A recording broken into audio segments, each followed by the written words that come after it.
Gordon cables up. Written and told by Kiefer Adams.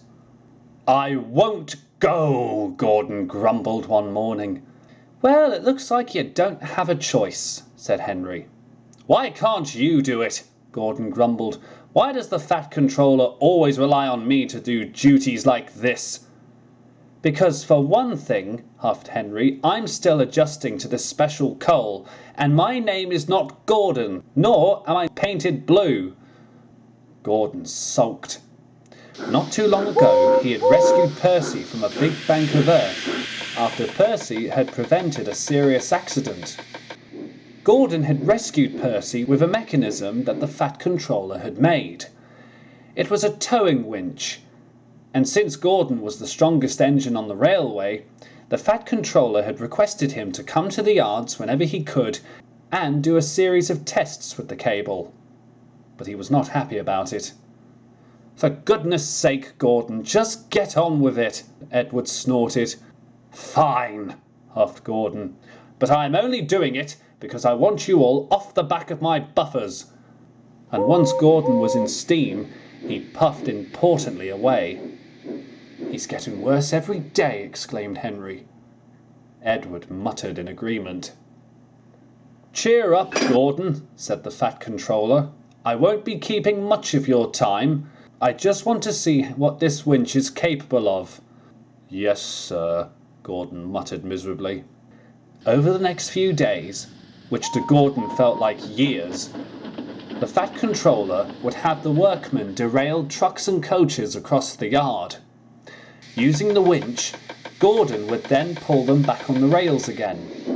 But it soon became clear that Gordon's heart was not on the job.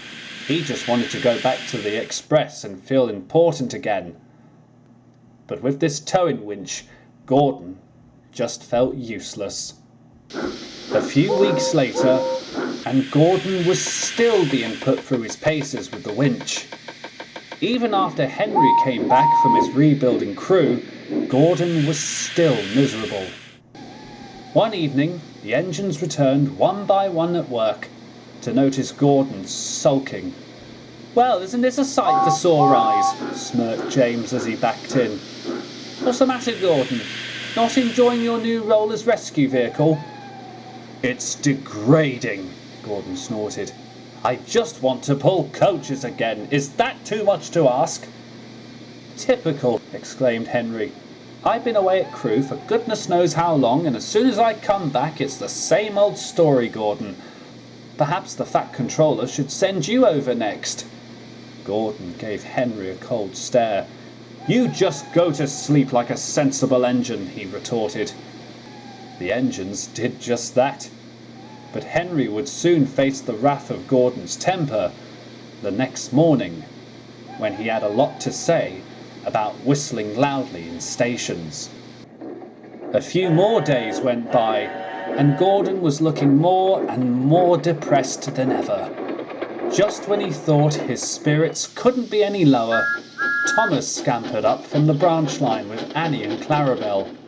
He dropped them off at the platform and went to get himself a drink.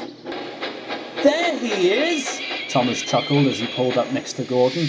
"Well, if it isn't Sodor's first locomotive-powered tow truck. How are we, Gordon?" Gordon looked miserable. Recently he had fallen into a ditch, and James and Henry had to pull him out. "Never mind, Gordon," said Thomas. "What you need is a good drink. May I recommend ditch water?" "All right, Thomas, that's enough," said his driver. "Come on, you've got your train to take back."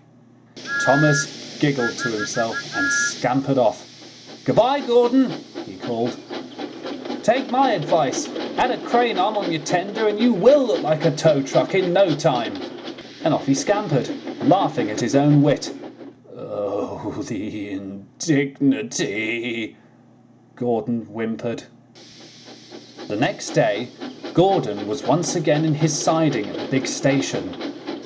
Thomas had recently given him another hard time about ditches. He had brought his trucks to the big station and was now having a rest. But it didn't last long. "Wake up, Gordon," called his driver as he and the fireman came hurrying over. The Fat Controller needs you urgently." Gordon was about to reply when he noticed the winch being fastened to his buffer beam. "I will not wear this again," he thundered. "What's next? Does Markley need rescuing?"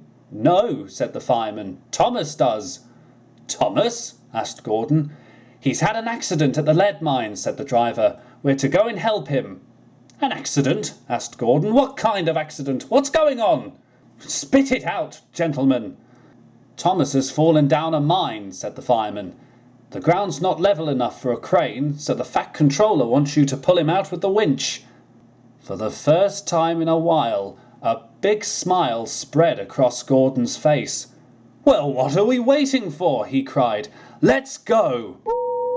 Soon everything was ready, and Gordon was thundering down the line to the rescue. "Down a mine, is he? Ha ha ha!" laughed Gordon. "What a joke!" In no time at all, Gordon arrived at the lead mine. Thomas was looking miserable. The Fat Controller was also there, watching the operation. The cable on the winch was attached to Thomas's back coupling, and using every ounce of steam he had, Gordon pulled Thomas safely out of the hole. The two engines reconciled at once and formed an alliance. As Thomas and Gordon puffed buffer to buffer back home, Thomas smiled. "Thank you, Gordon," he said appreciatively. "And again, I'm sorry for teasing you. Do you know something? I think you're the most useful rescue engine the island of Sodor has to offer." And as the two friends headed back to the shed, Gordon smiled. For the first time since he had been using it, he finally admitted that his cable was really useful after all.